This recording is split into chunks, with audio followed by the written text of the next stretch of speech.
Assalamualaikum warahmatullahi wabarakatuh. Selamat pagi anak-anakku semuanya. Selamat berjumpa kembali dan semoga dalam keadaan sehat walafiat tanpa ada suatu halangan apapun.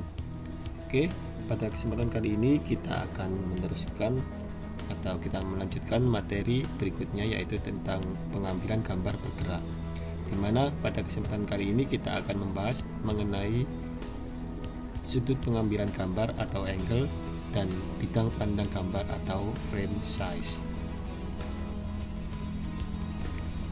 Apa sih yang sebenarnya yang bisa kita pahami mengenai sudut pengambilan gambar atau angle itu sendiri? Jadi dalam proses pengambilan gambar itu terdapat beberapa hal yang harus kita perhatikan, dimana salah satunya yaitu angle ini ya. Jadi pengambilan sudut pengambilan gambar atau angle ini biasanya digunakan untuk menunjukkan posisi kamera dalam situasi tertentu pada saat membidik objek, di mana penentuan pengambilan gambar ini akan berpengaruh terhadap makna dan pesan yang akan disampaikan. Jadi ketika kita membuat sebuah video atau sebuah film itu kita juga harus memperhatikan yang namanya angle. Jadi kapan kita harus mengambil posisi high angle, eye level, low angle, frog eye level atau bird eye view. Jadi kesemuanya ini ada maknanya sendiri-sendiri, jadi nggak asal kita ngambil. Oke, kita lihat cuplikannya jadi biar tahu langsung bagaimana sih bird eye view itu sendiri ya. Jadi sesuai dengan namanya, yang pertama adalah bird eye view. Bird itu burung ya, eye itu mata, jadi seperti mata burung atau seperti burung terbang melihat ke bawah. Jadi bird eye view itu adalah teknik pengambilan gambar yang dilakukan dengan posisi kamera berada di atas ketinggian objek yang direkam. Jadi otomatis mau tidak mau kita harus menggunakan alat. Kalau dulu mungkin kita syutingnya biasanya pakai helikopter atau pesawat ya. Kalau sekarang kan sudah ada drone yang terbaru, jadi kita tinggal di bawah, tinggal kita remote, nanti kamera bisa merekam dari atas. Yang kedua ada high angle ya, high angle. Jadi high angle ini pengambilan gambar dengan atau sebenarnya mirip dengan bird eye view, cuman ketinggiannya tidak setinggi bird eye view, hanya ketinggian sekitar ketinggian dari objeknya saja. Misalnya kalau bird eye view itu otomatis kan kalau kita lihat itu jauh di atas kepala kita, itu artinya terlalu tinggi kalau kita jangkau. Kalau high angle mungkin hanya sebatas mungkin lambaian tangan kita ke atas, itu aja, jadi tidak terlalu tinggi.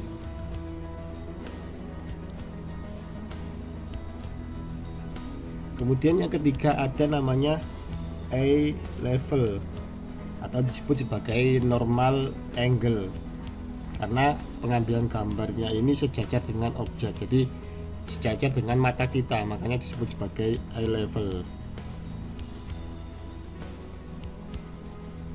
Yang berikutnya ada low angle ya. Kalau low angle ini kebalikannya dari high angle, jadi pengambilan gambar dari bawah objek, dimana pengambilan gambar ini memberikan kesan seseorang yang berwibawa atau berpengaruh. Dengan kata lain, pengambilan gambar dengan teknik low angle membangun kesan berkuasa, baik dalam segi sosial, ekonomi, dan lain-lainnya. Selain itu, low angle biasanya menyebabkan objek tampak lebih besar atau lebih tinggi dibandingkan dengan ukuran aslinya. Ya, kita bisa lihat di gambar di sini. Ya, ini pakai low angle, jadi terkesan ada kemewahan atau ada gagah ya seperti ini. Yang terakhir ada namanya frog eye level. Sesuai dengan namanya ya, frog eye berarti kan mata katak, otomatis katak itu kan biasanya kan di bawah. Jadi kalau frog eye level ini pengambilan gambar yang dilakukan dengan ketinggian kamera sejajar dengan alas atau dasar kedudukan objek. Nah, ini biasanya untuk nge-shot kaki jalan atau biasanya pokoknya yang hampir nempel ke alas atau ke tanah.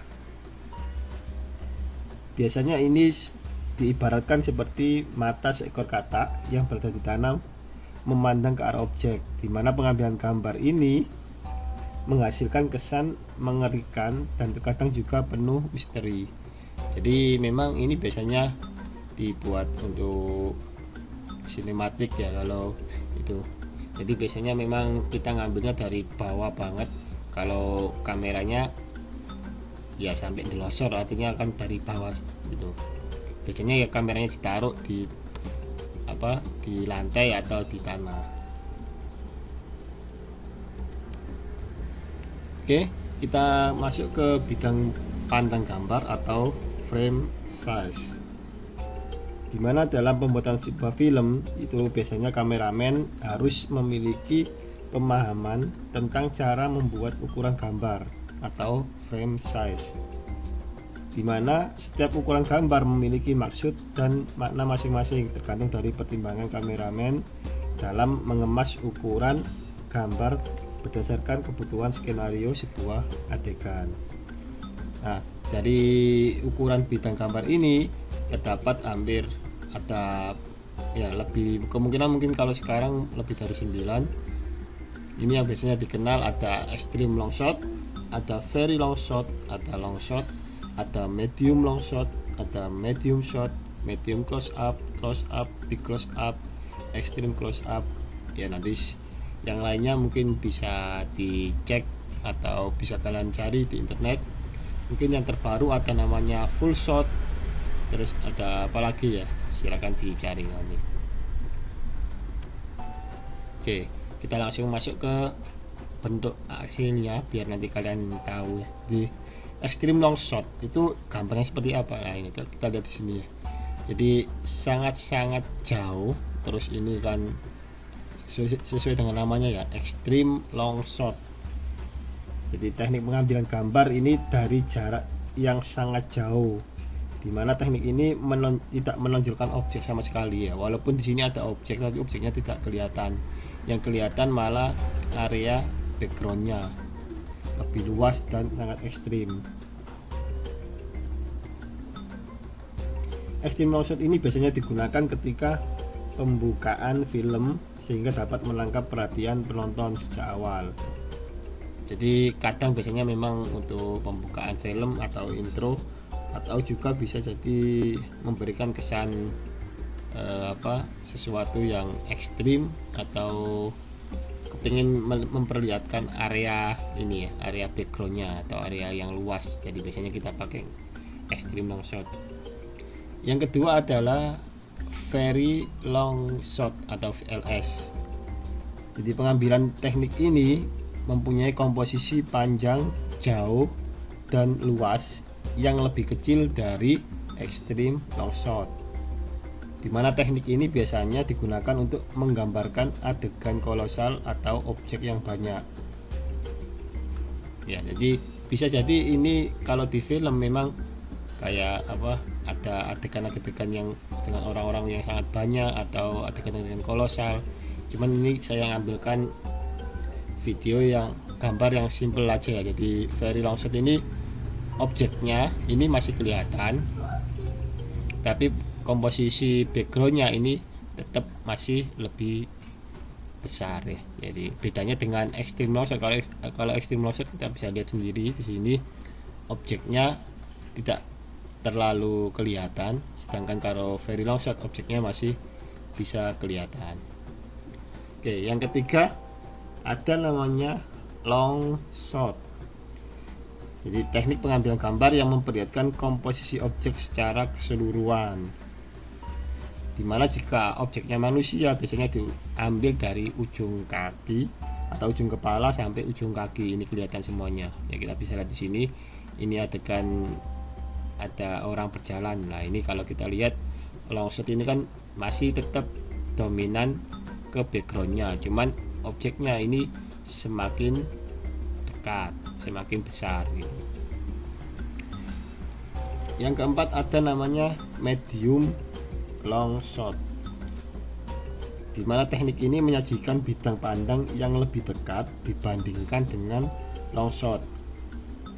Biasanya akan memotong objek gambar dari puncak kepala sampai lutut atau 3/4 ukuran manusia ya. Jadi kalau kita lihat di sini, kalau medium long shot ini biasanya 3/4 dari ukuran manusia. Jadi mulai dari kepala sampai paling tidak sampai lutut ya, ini kelihatan.